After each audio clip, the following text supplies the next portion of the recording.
What's up, everybody? Welcome back to another episode of 2 for 2, your sports podcast for the culture, by the voice of the culture. As always, I'm your host, Quis. I'm here with my boy, Nell. And we back with another episode for y'all today, man. It's season 3, episode 41. You know what we're talking about.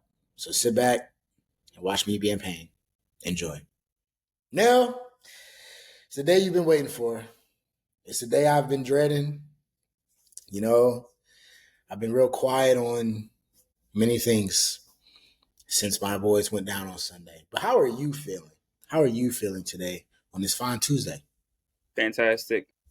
Just got back from Aruba.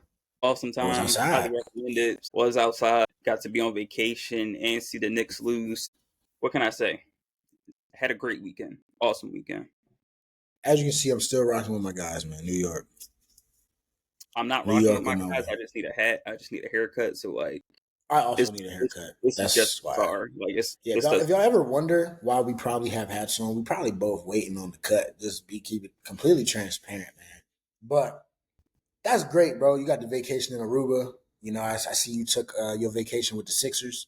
My Knicks, they on the way down there somewhere. Probably. Ooh, that was a good one. That was smooth. Yeah, I think I saw Josh Hart at the airport.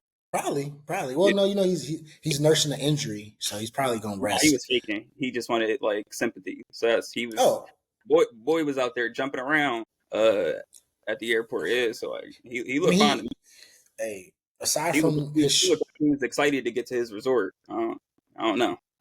Hey, you know what they say that everybody hates Tibbs. Supposedly he was ready to run away. But on a serious note, man, since the last time we got on here, now we had 2 Game 7s. One featured my Knicks. One featured my new team, the Minnesota Timberwolves. Dallas knocked off the OKC Thunder in 6. Tough way to go out for the youngins. Big win for Luka and Kyrie and company. And then as we expected, man, the Boston Celtics knocked off the Cleveland Cavaliers. You know, I think Donovan Mitchell missed the last 2 games. You know, they're headed towards heartbreak and breakup in Cleveland, rather. A breakup in Cleveland between Darius Garland and Donovan Mitchell after a very, very brief 1-year rental. No, just give me your thoughts, man. You can give me your thoughts on the Game 7s. I know what you came on here to talk about, man. But let's go with just give me your thoughts on the 2 Game 7s, and then tell me a little bit about how you felt about seeing Dallas win and Boston, and then after that, we can keep it rolling. All right, let's just get right into it. Let's just deep dive right into the Knicks and Pacers. I did tell you the Pacers are going to win the series. Even when it got back to 2-2, I said they finished it at 6. I got a little bit too excited. Went ahead, finished it at 7, which I honestly think was a lot better. I think it was much better to see them go on the road and win in New York in the fashion that they did, just belt to ass, as Pat Bev would say. So that was awesome to see. But in all seriousness, I'll put my unbiased cap on and just be an analyst for a couple of minutes. Okay. I mean, how many more players were going to go down for the Knicks? I mean, I didn't like their chances at the start of the series, but we've seen in the regular season and in these playoffs, they're just a much different team when OG isn't out on that court. It's not that he's some offensive superstar, but what he brings to the table, defensive versatility, playmaking, playing in the passing lanes, steals, blocks, being able to knock down open 3, somebody with some size and athleticism on the wing. It's a big loss. Brunson, there was a ton on his shoulders this postseason, 5, 6 40-point games. Just offensive masterpiece from him this postseason. Can't really be upset with his efforts. The Nova Knicks, Josh Hart and DiVincenzo played out of their mind. Me personally, I don't know if they can do that again. I mean, if they do, I'll tip my cap to them. But I truly believe that this playoff run for those 2 specifically was capped. That's got to be full. So I like DiVincenzo as a player. Him getting 25, 39, all these games hitting 6 and 7 threes. Best shooter in the league. If he can do it next year, I'll give him some credit. Okay. For me right now, it's fool's gold. We'll see if he can do it consistently. But yeah, I just think Pacers they ended up finding their groove offensively. Knicks just really didn't have enough bodies. We know Tibbs is gonna play his starters 50 minutes if he can. Most of those guys just ran out of gas, and once you start bringing Precious Achua and McBride, and they got to start playing heavy minutes, they don't look like the same Knicks team. So, it's unfortunate, but, give the Pacers a lot of credit, being down 2-0, taking care of business at home, and then, finally getting one on the road. So, shout out to them. That was beautiful. I liked where you were going with it for a minute, man. And you reversed. Those were just my true feelings. Bias cap, remember? I'll give my How many 30-point games did DiVincenzo had this postseason? Or not even 30, 25-point games. I just don't think I he's don't like that. I like I him. don't keep I thought he was I'm great in not Golden a State. It was a great pickup. I told you the one night, like, I loved all the role players the Knicks kept, picking up the last couple of years, and it's kind of pissing me off that it's working out in their favor. But, they are what they are, role players. hey, They look like they y'all look forget DiVincenzo was the 17th pick in the draft, man. He was picked before Brunson and before Josh Hart. Y'all be forgetting. wasn't that just like off of one national championship game? I don't know. Clearly he shows up in big games. Devo is a godsend, man. And I'm gonna be real. My Knicks this is my first time speaking out publicly. Let it So this out. is a little tough. This is a little tough for me. This is probably the most exciting sports run behind my Buccaneers winning that Super Bowl. And That's crazy. honestly, I ain't That's gonna crazy. lie. This might have been this might almost topped it, man. In terms of excitement, like the Garden, the You way it won happened. one round. I'm sorry. I'm gonna let you speak. My fault. I'm gonna just go ahead and put this out there. I don't care if the Knicks don't win another playoff series. For the rest of our lives, I will remind you of what happened in 2024. Okay. And that might be enough for me, honestly. I hope it But is. on a That's serious, all, I all mean, you gonna have. remember how old Joel Embiid is before you keep chatting. But Next year no, is in our. all serious, it's not. No, It is. please. Tobias Harris gonna be on that roster again. You're gonna be No, sick. he won't. I um, would everything that I own that Tobias Harris will not be playing in Philadelphia next season. I'd bet yo, life on it. that's funny. Okay, let me lock in. Let me lock in. This was honestly one of the most exciting seasons. Well, this was the most exciting Knicks season in probably my lifetime. I mean, the mellow years was cool. We also lost to the Pacers. Melo Um, years was jumping. they were. We had the Knicks With tape era. It was a lot of the it was a lot Knicks. of fun. It was a lot of fun. Much more But honestly, man, that was on the court this year. I think that Knicks fans would say otherwise. I mean, we got what did we learn in this season? Jalen Brunson is 1A.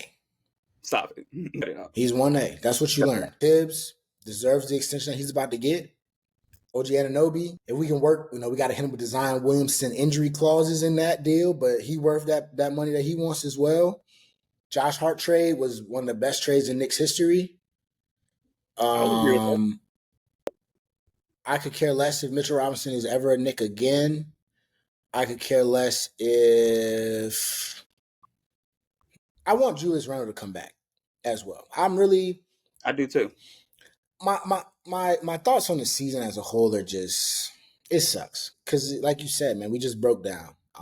The game was what it was. To lose Jalen Brunson at the end of the game like that to a fractured hand, also just what a way to cap the season off, man. Just injury after injury.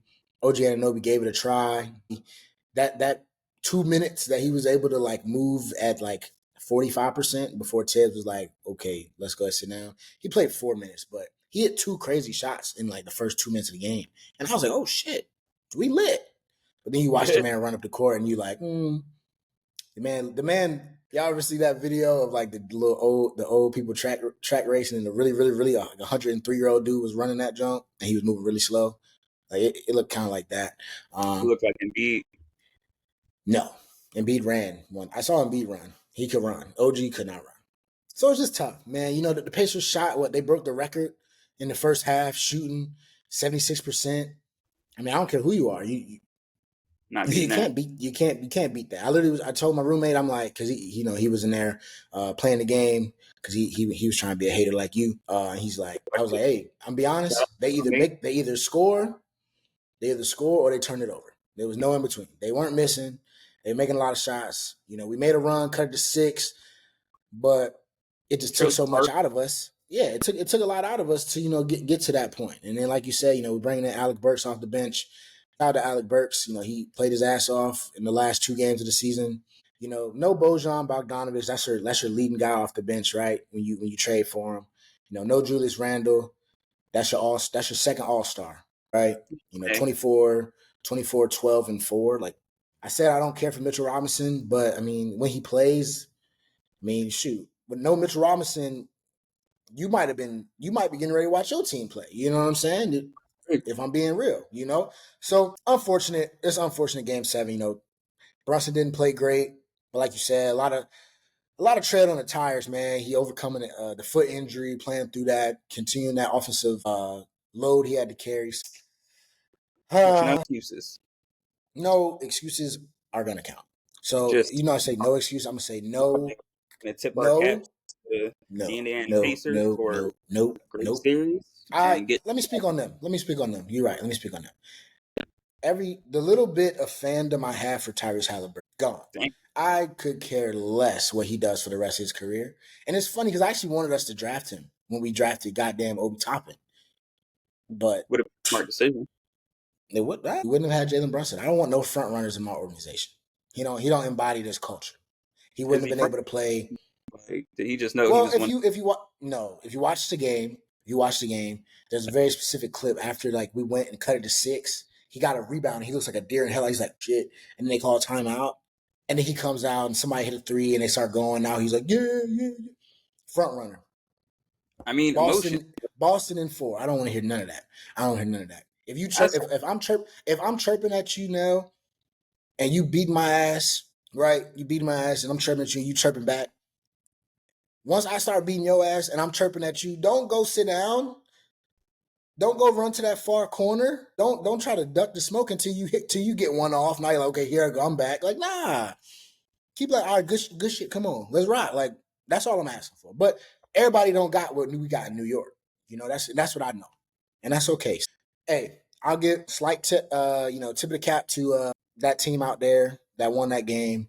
Um, shout it's out to T. unfortunate, at if we were at full strength, sweet 4 games, easy. Not even talking about it. Not even if we were without Julius full All strength, right, let's four let's games, four let's games. slow down. Let's just slow down a second. All right. I What? understand. I understand. You think your Knicks were all that You this remember year. what? Do you remember what game OG went out? I Game don't. 2. Game 2. We were up 2-0 You know, when he went out. What happened as soon as he went out? you took care of business at home, and then the Pacers Nah. went and took care of business at home. That's what I saw. Right. All right. But that's how I look. I gave him. We'll get into how I feel on their next series. But we had another game 7. It's not about the Knicks. It's not about my pain. I'm just gonna move on. Y'all can. I spoke. That's all I got. That's all I got. I was really prepared to come on here and not talk for 20 minutes. Be real with you. But we had another one. The defending champion Denver Nuggets versus the Minnesota Timberwolves. The young and hungry Timberwolves knocked off the champs, man. Anthony Edwards. We say he's arrived. He really, really, really has arrived. Now, give me your thoughts on Game 7, man. What did you think about the series and the guys moving forward? Yeah, really, really an up and down series. We saw Minnesota jump out to a 2-0 lead, look like easily the most dominant team, and then the Nuggets stormed back, won 3 in a row. All of those coming on the road. Uh, you know, Wolves went in the first 2 in Denver, then Nuggets went in the next 2 in Minnesota, before winning that home game in Game 5 and taking a 3-2 lead. And I kind of thought, you know, especially with them kind of winning Game 5, I expected a Game 7, but I didn't expect it to go the way it went. Blowing a 20-point lead at home, Jokic having a pretty good game. Jamal had a great first half. You just didn't think that was going to come. They were getting the ball out of Anthony Edwards' hands. He was only 1 of 6 in the first half. They were doubling him. People were asking for Rudy Gobert to get benched in the second half. It just didn't look good. Was struggling that first half, but then second half came and give them a lot of credit. They clamped down defensively. They started making some shots, and I mean, it was over from then. Nobody else from Denver really showed up to the party except Jokic and Murray, and obviously Ant on Murray in that second half did an excellent job on him.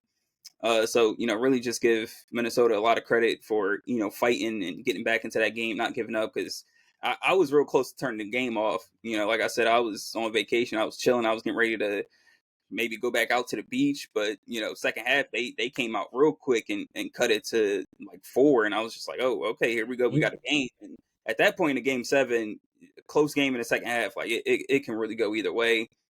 Jokic started turning the ball over a little bit in that fourth quarter.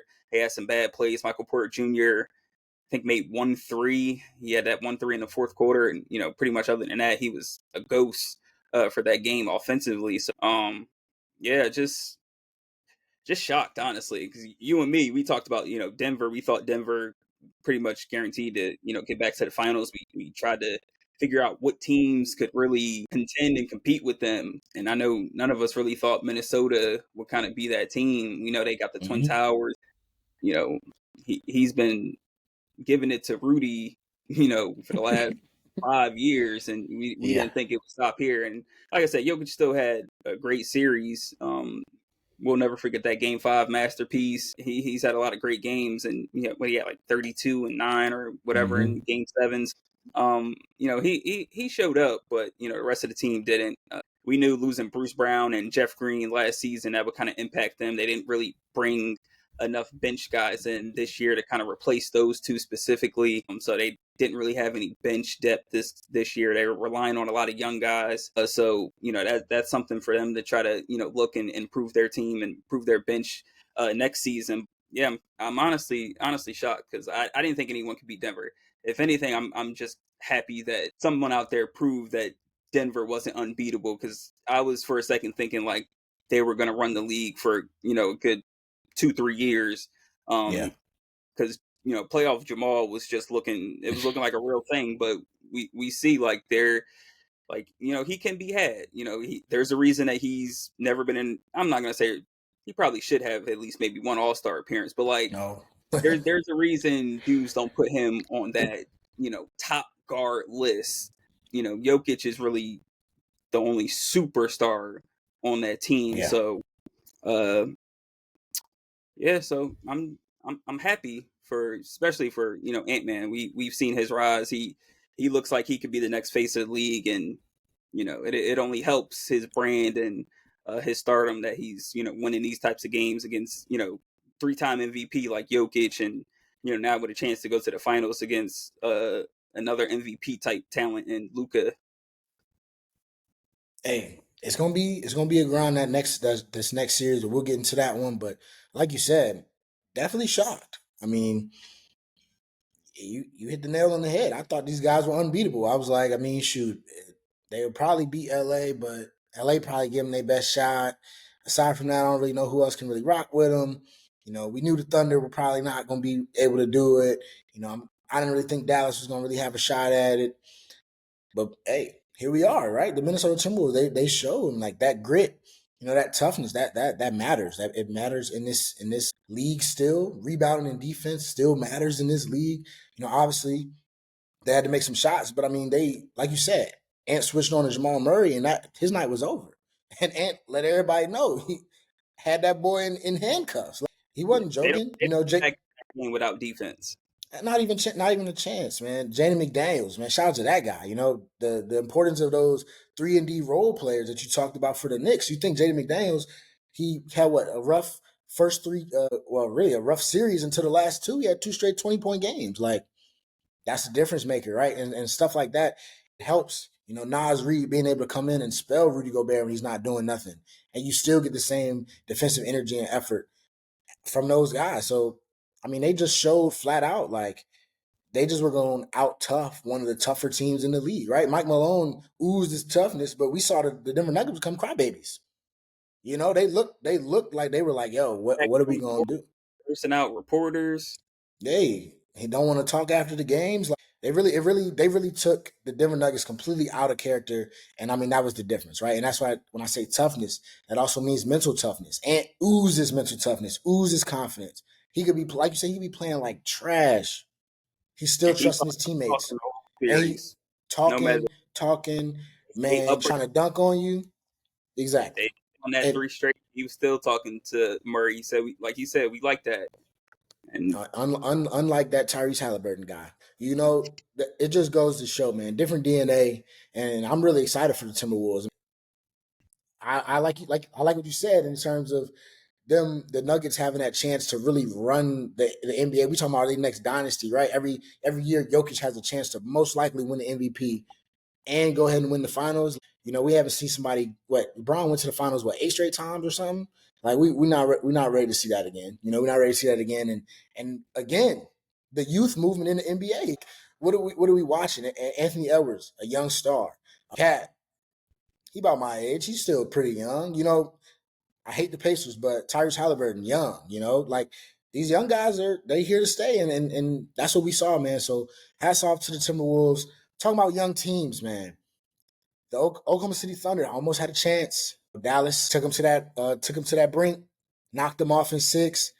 Big games from Kyrie and Luka. Shai Gilgeous-Alexander averaged over 30 in the series. I'm pretty sure. I mean, he showed he's legit. Jalen Williams showed he's legit. Chet, all rookie team, legit guy. But the Thunder weren't able to do it. Luka and the Mavericks had just enough magic left in them. And this is a different team now. This is what we've been talking about since PJ Washington, since Daniel Gafford. The Dallas Mavericks are a much, much, much different team. And what we saw in that series was that they had enough, right? And whereas Shea might not have been able to have a third, fourth scoring option, what we saw, there was times where Dallas is just drawing up plays to get the lob to Daniel Gafford, and they getting points. Dallas is drawing up plays to get a screen and roll, a quick pocket pass, skip past PJ Washington, lighting them up from 3. So they've shown that they're really balanced, and outside of their 2 main guys. But no, what did you think from this series with the Dallas Mavericks taking over the win against the Oklahoma City Thunder? yeah, I think they're, like you said, the additions of Gafford and PJ Washington, they really added a lot to this team and made them a championship contender. They think they were the number 1 rated defense the last 20 games of the regular season. They've been one of the top defenses this postseason.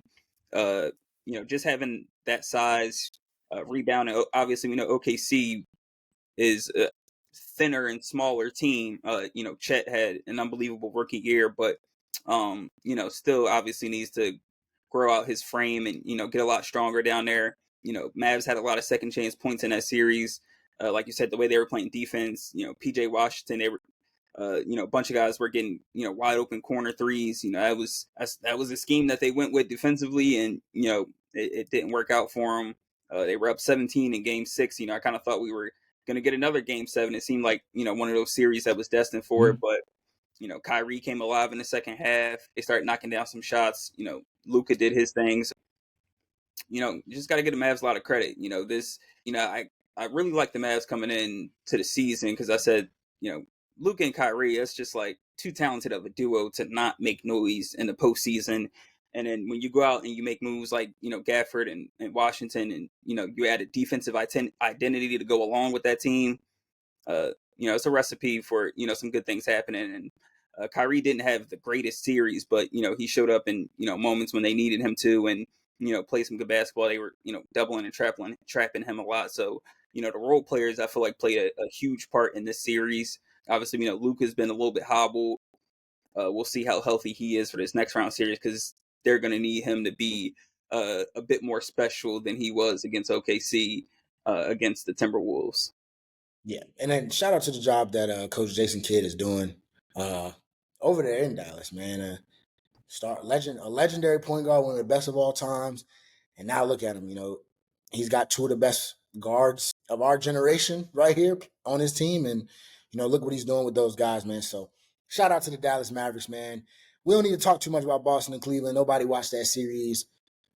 Unfortunate for Cleveland. Donovan Mitchell didn't even play the last 2. They put up a valiant effort though. You give teams their I'd say credit just for fight. one. They get one. Yeah, they got one. And, Nell was right. So, I guess now, what's next? Before we get into the conference finals preview, man, the Knicks this offseason. What's next for the Knicks? What's next for the Thunder?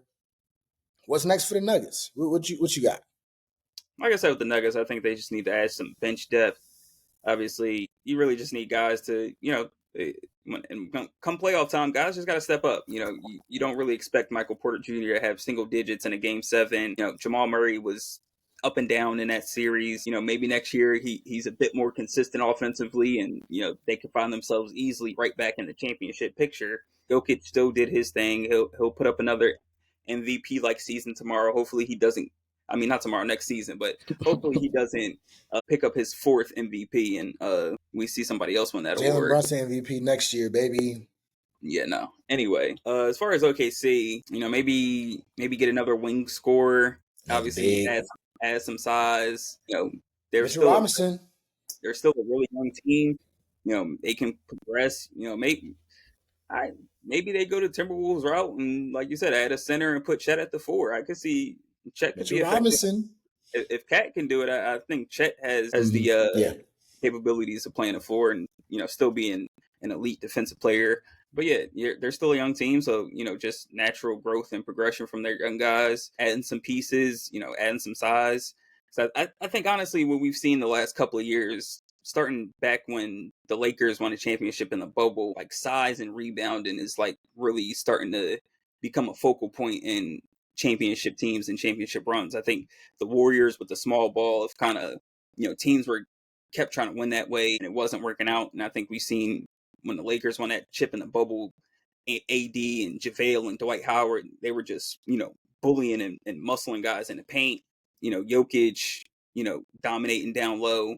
Now we see the Timberwolves, with Cat and Rudy Gobert getting to the conference finals. The Mavs, breaking through to the conference finals, when they add Gafford and, get a better defensive identity. So I think all that's kind of coming back into play in the basketball, and it's a copycat league. So I think we'll see OKC. I think it would be nice if OKC added a center and put Chet at the 4. You got Jalen Williams at the 3. Maybe add you a nice shooting guard. That'd be a solid starting 5, in my opinion. But either way, if they decide to keep Chet at center, I think they still got a bright future. What about the Knicks? Honestly, I think they should run it back. I think you at least owe it to those players and the fan base to give that team fully healthy a shot to see what they can do. If they flame out in the second round, then maybe you try to go find another piece, another all-star that you can add with Brunson, and whether you decide if Randall is still a part of that focal point. But Josh Hart played out of his mind. DiVincenzo played out of his mind. Obviously Brunson showed what he can do. I told you before the playoffs, like he was scaring me more than the idea of facing Damian Lillard in a 7-game series. Just the way he just tries to score and just how unstoppable him getting to his floater and his mid range is. You come back 100% healthy. You got the defensive identity. It's a deep team, like you said. If they're just healthy, you got Bojan and DiVincenzo and Hart and Randall. OG. I feel like you got to give that team a shot. So before they, try to mess it up and, maybe try to add a star here, trade away some, key pieces that help them make this run this year, I think they owe it to that fan base and those players to, give that team one run fully healthy. That's crazy.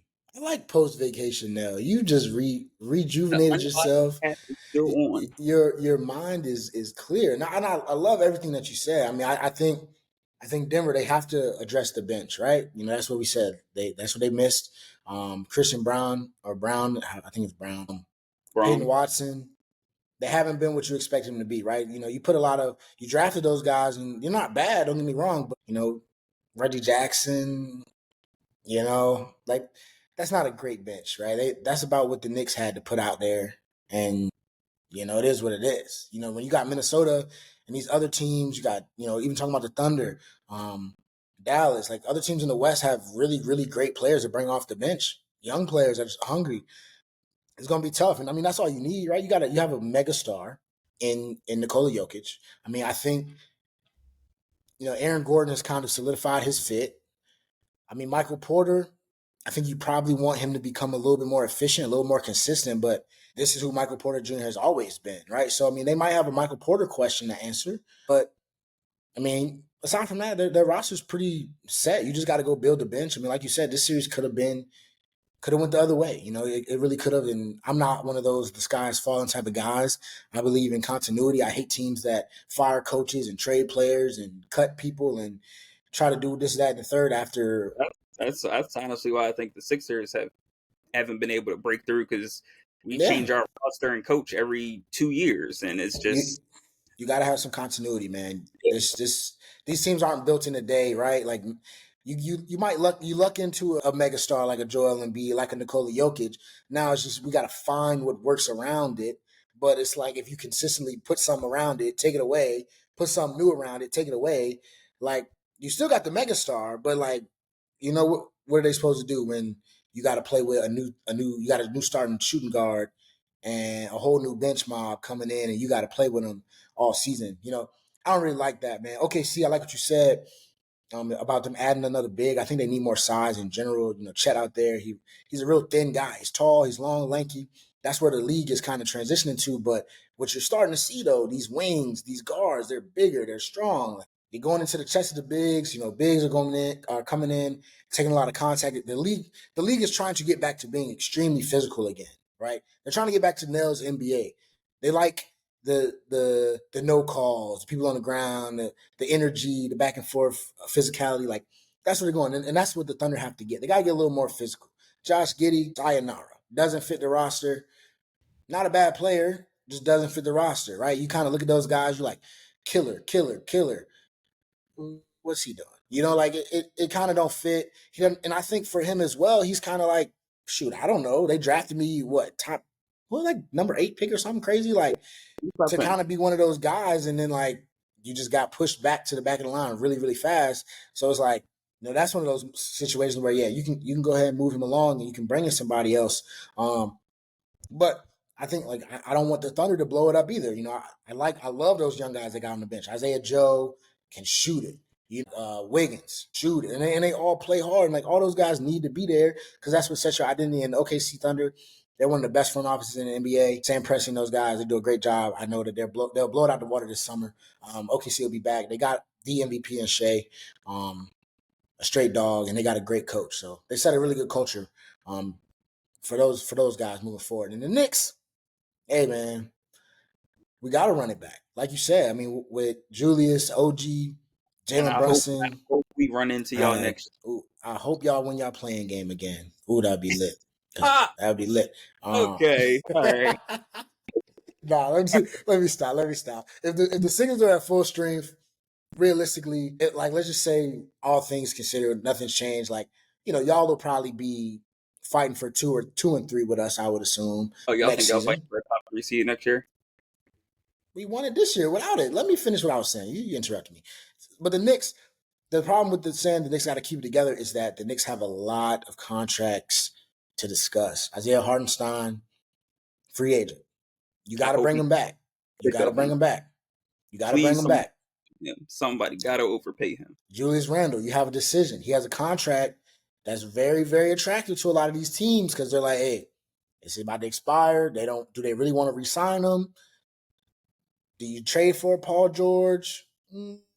Not really feeling it. I mean, I wouldn't mind them. I wouldn't mind them, but like you said, I just think the Knicks were what? I think it was like 20-2 or something crazy, when they were at full strength, and that was even without Mitchell Robinson. So it's like, I mean, you think about how the Knicks lost all these games, even going back to the Sixers series, it was the fact that we had to rely on secondary scoring from whoever had it that night. In y'all series, it was Josh Hart hitting the tray balls and keeping us in it. In the Pacers series early, it was OG Anunoby having some of his best offensive scoring nights of the season. But what did the Knicks have sitting on the bench at the end in street clothes? Julius Randle. So you got your secondary score right there. My thing is for the Knicks, can you convince all of these guys, including Julius Randle, mainly Julius Randle, to say, hey, buddy, when you left, I know you probably were like, I'm the best player on this team, right? I have arguments with people all the time. I'm like, nah, this is Jalen Brunson's team. Y'all crazy. Y'all don't watch the Knicks. Y'all don't watch the Knicks. Oh, Julius. I'm like, okay, I'm telling you, I watched every game. I know whose team that is. Julius Randle has to accept the fact that that's not his team no more. But Kyrie Luka, you got to have a duo. Like, you just keep being you, Julius. Come back, be that rebounder, be that guy that commands double teams. Like, imagine if the Knicks had another guy that teams had to double team. Jalen Brunson's night is a lot easier. If you have another guy that can be on the boards, that can play your small ball five, and go guard Miles Turner instead of 6'4" Josh Hart guarding Miles Turner. Right, like all these things in consideration. Obviously, like injuries happen, and that's no guarantee that they won't happen again. Who, God forbid. Like the funny thing is, just everything that the Knicks need, so to speak, is already on their roster, and that's my thing. I want to see the Knicks actually use their draft picks. Right, it's a common thing. Everybody's like Tibbs don't care for rookies. He fought tooth and nail to not have to play Deuce McBride. He got rid of RJ Barrett and Emmanuel quickly. Everybody was like, "Oh, he don't want no young guys." But what you see is when you get into these playoff games and you need somebody, you got three two-way players and some guys that's from your G League squad sitting on the end because you didn't want to go draft nobody. You wanted to bring in undrafted Jacob Toppin. Didn't even play him. You get second round Jericho Sims. You didn't play him. So like we got 2 first round picks coming up in this draft. If you're not going to move them to get somebody that's legitimately like going to actually make your team much better, which I don't think we will. I don't think Paul George is really giving us much more than Julius Randle's going to be able to give us. I don't. I mean, if we can move one of those first and one of those guys on the bench, I'm okay with Mitchell Robinson leaving. That's the only one I'm okay with, only because he's just so injury prone. And it's like unfortunate, but it gets to a point in time where it's like, well, I mean, what do you want us to do about it, right? But you can move them. I'm okay with bringing in Mikal Bridges. I would do that.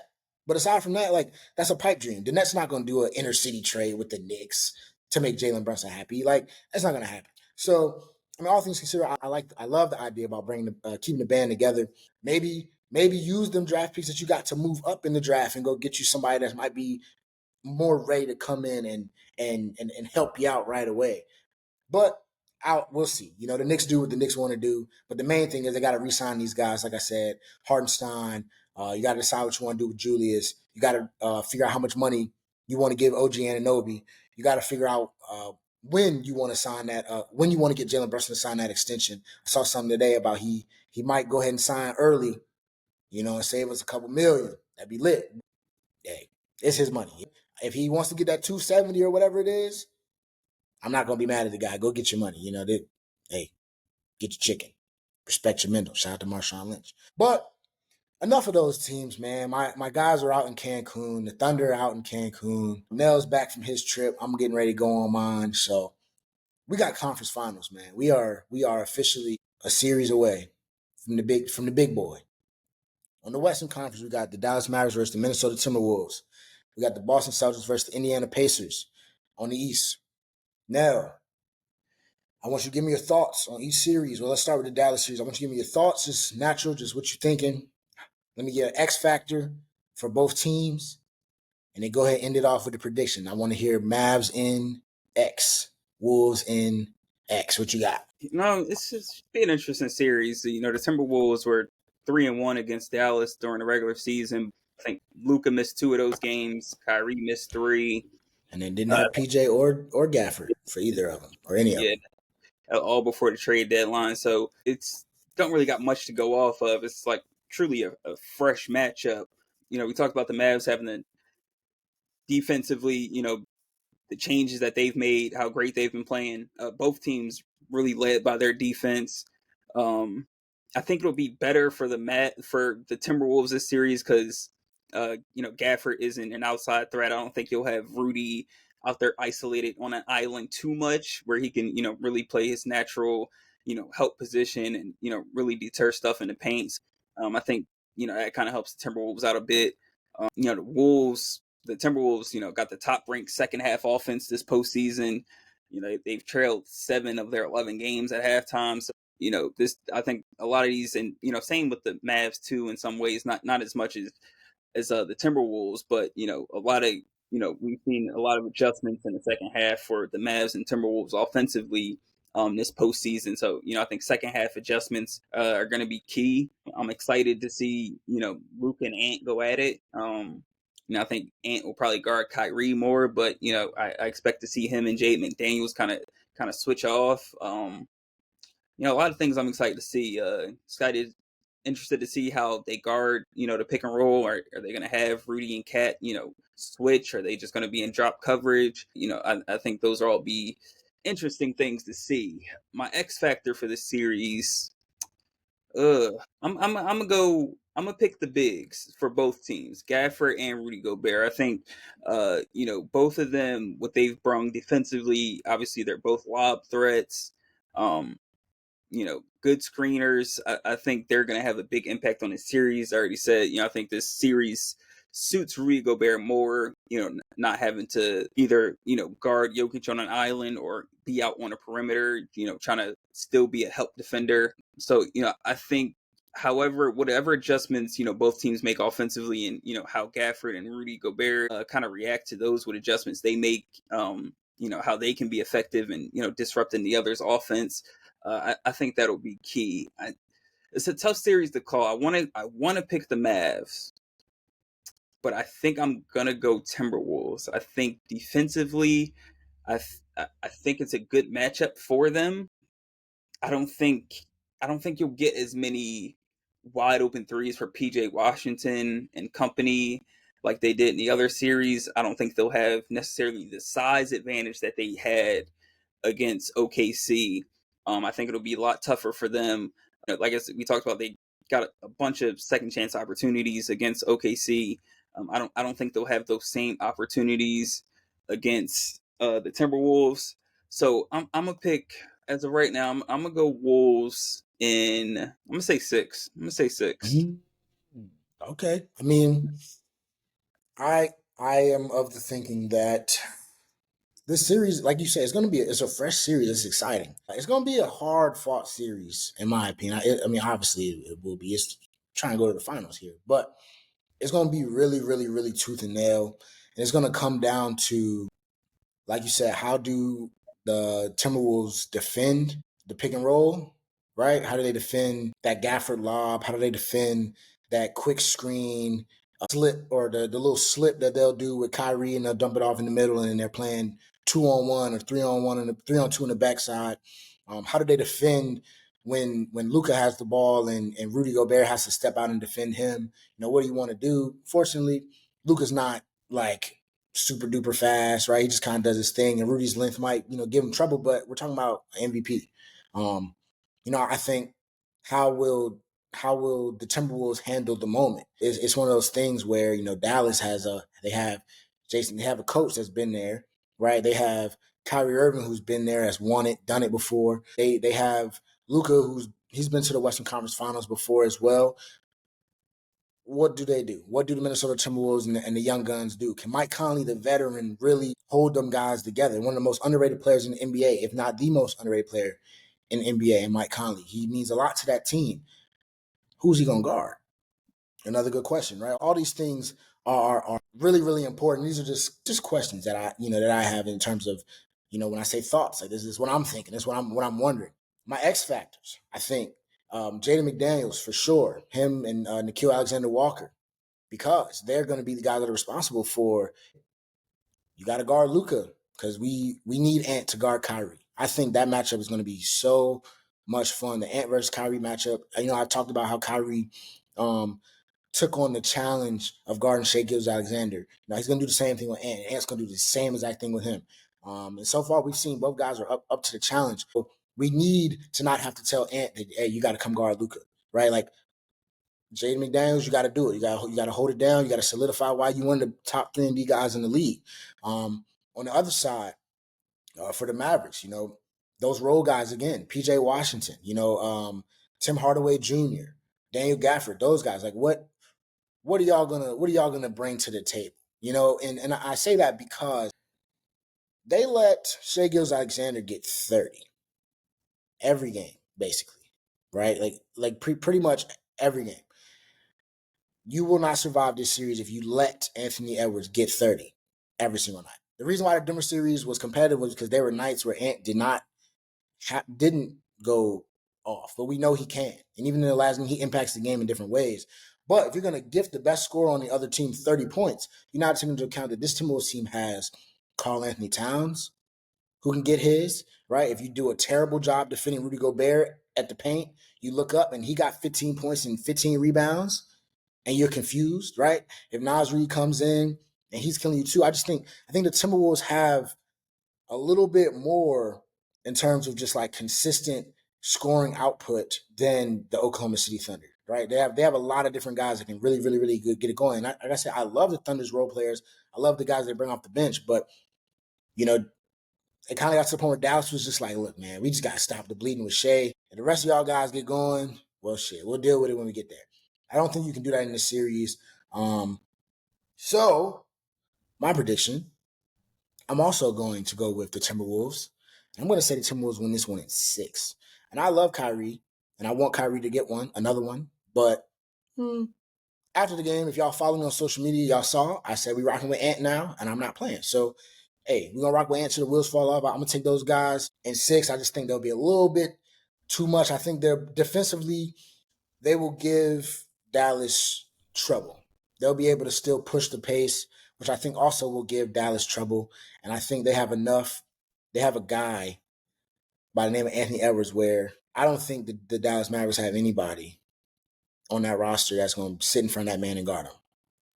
Period. The Timberwolves have a lot of guys that will give their best effort and defend Luka and Kyrie Irving in a way that they haven't been defended in a while. I agree. I And think then you got Kyrie the ultimate rim protector. special this series. Yes. Yeah. And I really contemplated putting him as my X Factor. And I think, you know what? It's my podcast. We do this ourselves. I'm going to put him as my X Factor. I'm going to change it late. If Kyrie, let's say he took last series off on purpose. He go back down that clock to how he was looking before that series. Now everything I'm saying might be null and void. But like I said, he's going to have to do that with Ant on him. That series, it's definitely. I mean, like I said, we both picked them to win in 6. That's still a close series. You know, if Uncle Drew really come out to play that series and Luke is doing his thing, I think it could go either way. Yeah, it could, and it really could. Honestly, I mean, it probably goes 7.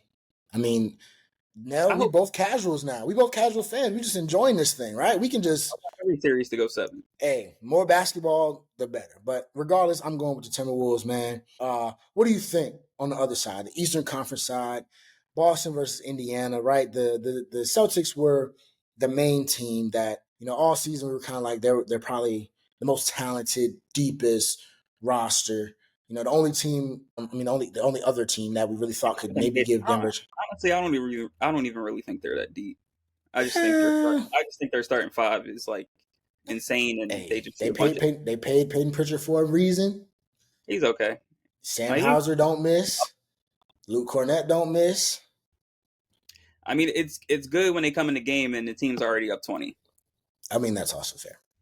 Like, okay, so we got that versus the Indiana Pacers, another team that I was reading today. They've only played like a couple of seconds worth of like clutch time, like minutes, close games. And so that's my question. Like, do we think? And I think we talked about this a little bit last time. Like, this road that the Celtics had or have had, will it come back to bite them? The Pacers are a team that, if nothing else, we see they can get hot, stay hot, and they're really deep, right? They'll play all them dudes. McConnell will come in, he'll give you some. Obi Toppin will come in, he'll give you a little bit of something. What's the other dude name? Shepard. He come in, he don't miss. And then, they have Tyrese Halliburton, who I don't love anymore, but I still acknowledge who he is. I think the Knicks made him more of a scorer, and I think what he's realized and what changed the series for them even is that he had to realize, like, hey, after game 1, I can't only shoot the ball 7 times. But on the flip, Boston is a much better defensive team than the Knicks positionally, right? I think 1 through, if let's say Kristaps comes back game 3, 1 through 5, their starters are those are 5 of the top defenders at their position, right? Drew Holiday is we know who Drew Holiday is. Derek White defends his ass off as well at a high level. Jaylen Brown, Jason Tatum, the best part about those two guys are that they are willing defenders, and not just willing defenders, they're very good defenders. And then we know what Kristaps Porzingis is, and Al Horford, he just old and he been there enough. So he's hard to score on as well. So give me your thoughts, man, on this series. I don't have much to say on it other than what I just said because I'm just quite frankly not watching it. So you tell me how it goes. Back to your original thought about them not playing any close games and how that will affect them. We've seen it. We've seen it plenty of times. I remember specifically the Cavs in 2009 just ran through Detroit and Atlanta, both sweeps. Every game was like by 18, 25 points, and then they go up against Orlando and they lose in 6. And then the following year, you had Orlando again run through the first 2 rounds. I think both series were sweeps, or one might have been in 5. And then they get to the conference finals and they play Boston, and you kind of see them struggle down the stretch in close games in that series. But I don't think that Boston this year is running into a true championship contender that like you really feel like they're going to be tested down the stretch in games. Like Indiana, like if we're being honest, they're lucky to be here. Like they were a 6 seed for a reason. Tip your cap to them. Like they went out there and they won the games. But first round series, you don't have to go against Giannis. Last couple games, you don't see Dame. Then the Knicks series, OG's out, Randall's already out, Bojan's out. Brunson's playing Mitchell hurt. Like Robinson's out. I hate him, but you can speak so, on him. He there. they were very fortunate to see a lot of injuries that other teams had, but still got to give them credit. They went out there and they won those games. But like you said, they're a great offensive team. I think them and the Celtics were 1 and 2 offensively this year, but the Pacers were the 24th ranked defense. They're gonna be going at Halliburton for sure. Celtics been one of the best teams at exploiting mismatches. It'll be interesting to see. They got through Cleveland easily without Kristaps. It'll be interesting to see if him not being there for the first 2 games of this series, if that has any effect. But the first 2 being at home definitely help. I just don't think the Pacers can impose their will defensively enough. They're gonna have to have like the way they shot in Game 7. They're gonna have to shoot like that at least 3 or 4 times to win this series against Boston. Boston's gonna shoot a lot of threes. They're gonna have some games where they're struggling to make those, but more times than not, like guys they're gonna shoot 40% and they're gonna take 40 to 50 threes in a game. So, and again, it's not gonna be able to get any stops. It's gonna be tough for them to win this series. Or even to be able to compete in this series. I got Boston in 5 just because we've kind of seen there's always one game They where gonna give up one. Yeah. they shots not falling, lackadaisical, not coming in focus.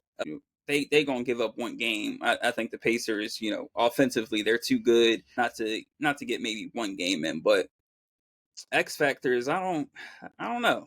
I just think it's just gonna be belt to ass most of the series. I guess for Yeah. Indiana, like I don't even know. Everybody's got to show up. Like Yeah.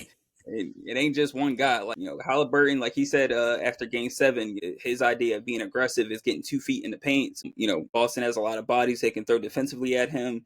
It's really going to come down to how aggressive he can be and getting into that paint and opening shots for other guys. Miles Turner is going to have to be, good defensively and, knock down some threes. Pascal is going to have to play great. You know, Nemhard and Neesmith, they're going to have to knock down some shots. It's just going to take a whole team effort from them. And, from Boston, I think Derek White and Drew Holiday, how much they can impact what Halliburton wants to do offensively and, kind of just get him and throw off his time. And I think those will be huge X factors from him, because if they can contain Halliburton in any way, I think they'll Yeah. be just fine in this series. Pascal is going to have to play well, but he's going to give you what he's going to give you pretty much for the most part. You're going to get you 15 to 20, and he'll play fine, but I just don't think defensively they can keep up with Boston. And Yeah. I hope I'm wrong. I certainly hope I'm wrong. I don't. I don't hope you're wrong. Because as much as I hate Boston, and one of my friends, Rob, he's a Celtics fan, and I'd love nothing more than to just tell him how bad his team is. But if I had to watch the finals with the Pacers in it, I might throw up. I think most of America would, but Yeah, I mean, and I think honestly, in terms of like my thoughts, I think really the Celtics will have to adjust to the pace. Right, the Pacers they play. Oh, it's actually ironic that's their name. Huh? They play really fast. Right, they get out, they go, but with that, they're a lot more prone to turnovers. something that you can't do against a Boston team. When my X factors would be like, how can the Pacers win the game in the half court if they have to? Their half court offense relies pretty heavily on Tyrese Halliburton, like you said, finding a way to get 2 feet into the paint. Yeah, and I don't And I don't think I don't think and it they won't be easy. Right. Right. It won't be the same thing as, when the Knicks, they got to the point in the half court against the Knicks, the Pacers were just like, okay, look, they're undermanned. Their best lineup features the guy that's 6'4" playing the 5 guarding Miles Turner, which also probably leaves Precious Achua guarding Pascal Siakam. Insert Al Horford, insert Jason Tatum. Completely different matchup, right? It's not Tyrese Halliburton can't go from let me go find Jalen Brunson, let me go find somebody, like let me run away from Deuce McBride, let me run away from Dante DiVincenzo. In this series against the Celtics, you got Jaylen Brown, Derek White, Drew Holiday, which if you get in front of any of those three, you gotta put some stuff together. So I think that's my main thing is like, can they do enough in the half court? Because the game's going to slow down, right? It's going to slow down. A lot of their stuff comes from with their tempo. They play fast. They get a lot of shots up. But like you said, Boston also likes to shoot a lot of threes, so it could play into their favor in the sense that long shot equals long rebound to get out and run, but they'll have to rebound as well. Boston, they're not a bad rebounding team. Tatum gets in there and rebounds. Jaylen Brown rebounds. It's actually weird. Kristaps Porzingis decides not to rebound sometimes. He's freaking huge. We'll see. We'll see what happens, man. But I'm gonna go Boston in 5 as well. I would love to see them sweep these guys. It's the NBA. As much as we say like these guys are professionals and they're also human. There will undoubtedly be a game where Indiana comes out and just might shoot 76% in the first half again, and it's like, hey, and that's going to be the game. Boston shoots like 10% from three. Yeah, and then you know how Joe Mazzulla is. If it's ugly, middle of the fourth, come on, sit down, fellas. Y'all, we not Tom Thibodeau in this thing. He gonna come on in. We'll go let Pritchard and Hauser and all them guys go play tonight, and they'll get theirs off. I mean, I will say though, I do want to see that backup point guard matchup with Pritchard and Pritchard. McConnell. That's gonna be interesting. Those are two guys, man, for the college basketball lovers around here. Those guys used to get to it back in the day. I actually think they probably played against each other a little bit. Oregon Arizona matchup, if I'm not mistaken, but it'll be fun. Hey, if y'all like the little white point guards, there you have it. All right, so we'll see, man. There's a lot to be excited for. That game, Boston and Indiana, tips off tonight. Unfortunately, y'all are going to hear this after game 1 of both series, so you'll be able to analyze and see if me and Nell know what we're talking about. A lot of exciting stuff coming up, man. The finals are around the corner. The reality is we're in the Final Four, and one of these 4 teams will win it all. Now we're going to wrap this one up, man. It's episode 41. You got anything to lead the people with? Go New York, go New York, go. You're just such a sweet guy, man. Shout out to Nell. I appreciate you, brother. That's a great way to end this episode. I knew you were a Knicks fan at heart. Don't get me started on that joke. That joke was ugly. But like I said, man, thank y'all for listening, everybody. This is season 3, episode 41. The NBA Finals are approaching us. Keep rocking with us, man. We're going to drop another episode next week, of course. Follow us on all the social media platforms that you have. TikTok, Instagram, Twitter, YouTube. Follow me and Nell separately. Sometimes I post really funny Knicks stuff. Unfortunately, it's Timberwolves season, and Nell doesn't, but I do. So you can follow me if you want to, man. Follow 2 for 2 Pod, and you can get to all you need to, man. You get to the Spotify links, you get to the Apple Podcast link, get to the YouTube link, Spreaker link. Just go to at 2 for 2 Pod on IG. You'll get everything you need. Hit the link. That's gonna do it. 2 for 2. We out.